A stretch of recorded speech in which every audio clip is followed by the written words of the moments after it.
Ni lain ni.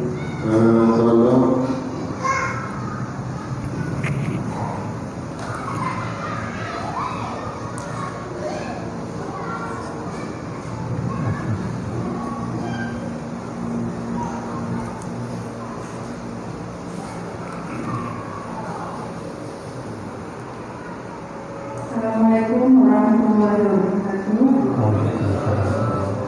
Nanti ya Bu ya, yang seluruh undangan yang hadir di masjid Danyo. Akhirnya Bu ya, dari Danyo, narendemo bahwa beberapa ada individu yang dari bukunya berasal dari agama Hindu. Jadi yang bertanya-tanya kita pendapat secara logika sejarah, bagaimana pendapat sejarah dan juga bagaimana pendapat kalau dibalang dari agama Hindu. Dari yang sekian, Assalamualaikum warahmatullahi wabarakatuh. Waalaikumsalam. Semuanya bertanya bacot-bacot tanisbah baru Hindu. Oh, masjidnya najid yang adat lagi Hindu. Jadi tanya mandum amalan, sabi orang kan, oh ni amalan dari Hindu. Hijakrong dari Hindu. Hijakrong dari Hindu, orang botak dari Hindu sih. Jadi bertanya tak pebut amai, baik tanisbahkan kedai orang Hindu. Landum yang tanya pebutnya sebenarnya kon Hindu, Yahudi na sih. Yahudi na lah masjidnya. Kon masjid di berkadang na yang lain na sifat Yahudi Kristen na je pada padanya. Nah, pertanyaannya, di mana dasar pesejuk itu? Nah, dalil tentu. Nah, sampai hari ini tidak disebutkan oleh Allah dalam Al-Quran dan hadis dengan istilah dalil qat'i. Yang urusan usul fiqh, urusan awak dayah tentunya. Tapi yang kena tuan sampaikan, pesejuknya na dalil, pak dalil irhamu man fil ardi yarhamukum man fis sama. Sayangi apa yang ada di bumi, niscaya engkau akan disayangi apa yang ada di langit. Mampu hubungan kau pesejuk dengku? Oh, besar sekali hubungannya. Berh yang tak perlu mesti contoh. Mudah-mudahan mawaddah waramah mesti contoh lagi kan poh. Nah urangkeun hai beda boboh berhnya.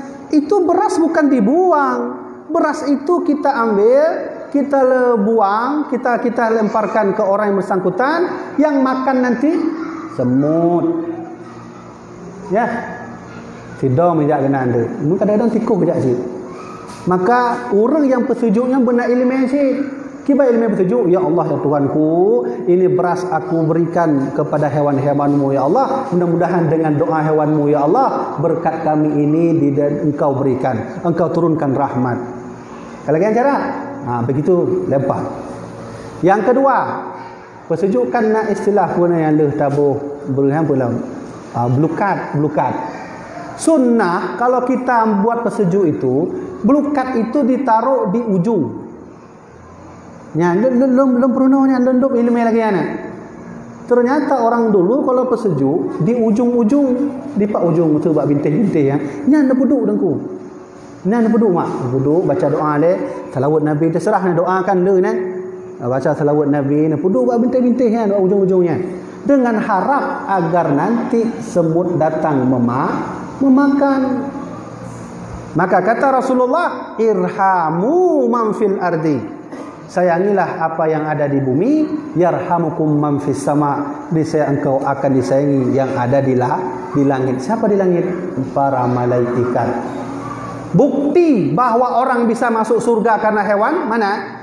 Memberi air kepada anjing. Ya kan? Ya kan? Yang kisahnya tapi dah dengar kan?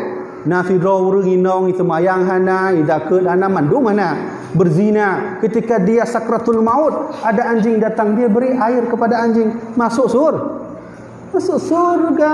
Berarti anjing itu berdoa kepada Allah Subhanahu wa taala.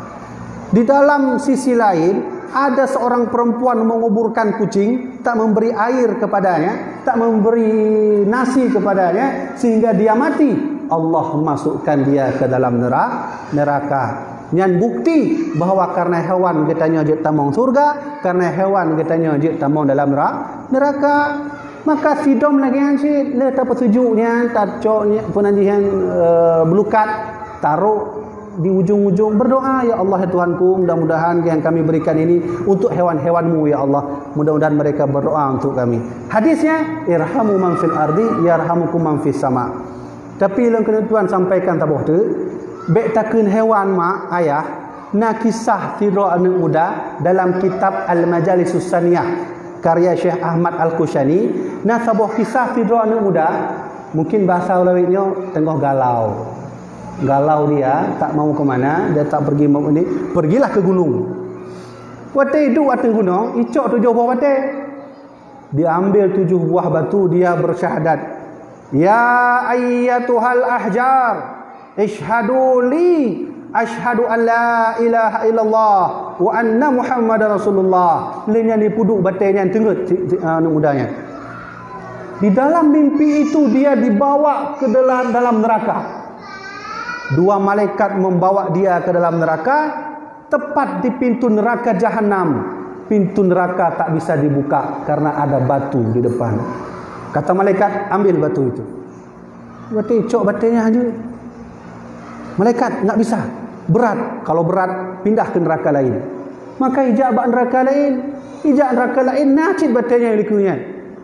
Jadi ijabah 7 buah pintu neraka, mandum na batenya. Ingat baik-baik, ternyata batu juga bisa bersaksi bahwa sesungguhnya dia bisa menyelamatkan kita dalam neraka. Pulang hewan, maka lencok kesimpulan, pesejuk itu sunnah hukumnya. Tapi yang pesejuk orang yang mufham.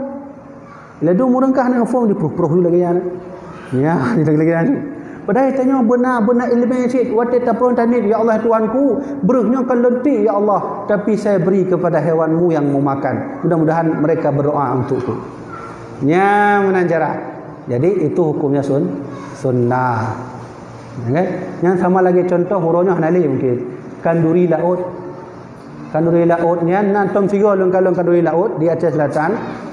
Nyan punajihan ulai lemah ya. Ulai lemah pula yang hajat tapajuh kan. Kenal lemah hajat tapajuh kan. Nyan itik laut tengku. Jadi tengku imam di atas laut azan berdoa itik nya. Berdoa, ya Allah Tuhanku, mudah-mudahan apa yang tak bisa kami makan ini kami berikan kepada ikan-ikanmu sehingga mereka berdoa untuk kami. Nya menanjara itu kanduri laut dan seterusnya. Nah, maka pesejuk itu hukumnya sunnah. Harus ada ilmu munyahana kiban. Kata Syekh Imam Ibn Ruslan dalam kitab Zubat atau dalam kitab I'anatul Talibin jilid 1, wal amalu bila ilmin mardudatun lam tuqbal. Kalau ada seorang hamba mengamalkan amal tak ada ilmu, ditolak amalnya. Syekh Imam Al-Ghazali dalam kitab Ayuhal Walad berkata, wal amalu bila ilmin khilafan. Kalau ada orang mengamalkan amal tak ada ilmu, maka ditolak oleh Allah Subhanahu wa taala. Kah habis tu benar.